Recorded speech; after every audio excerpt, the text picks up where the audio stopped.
Hello everyone, good morning. তো দেখো ব্লগটা এখান থেকে স্টার্ট করছি। সকাল সকাল উঠে সোয়াকে একটু টাইম দিচ্ছিলাম। ও আমার চশমা ধরে এখন টানাটানি করা অলমোস্ট শুরু করে দিয়েছে। কি বলবো আর কি, এই সময়টা এত ভালো লাগে ওর কাছে যখন থাকি আমি, মানে কি বলবো, মা হওয়া সার্থক আর কি আমার।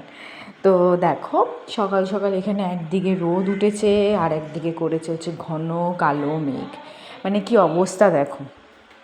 আর বৃষ্টিপাত হবে মনে হচ্ছে, সারাদিন বৃষ্টি হচ্ছে। আর মা এখানে তারই মাঝে বানিয়ে নিচ্ছিল হচ্ছে ধোকা। আর এখানে দেখো পুকুর থেকে কত মাছ তোলা হয়েছে, মৌরলা মাছ। আর আমি একটু ব্রেকফাস্ট তেমন কিছু করিনি, একটা ডিম সিদ্ধ খেলাম এখন। আর ও বানিয়ে নিচ্ছিল হচ্ছে তোমার, আমার বর বানিয়ে নিচ্ছিল হচ্ছে মটন। আজকে দুপুরে মটন রান্না হবে। আর দুপুরবেলা এত ঝমঝমিয়ে বৃষ্টি হলো সারা দুপুরটা।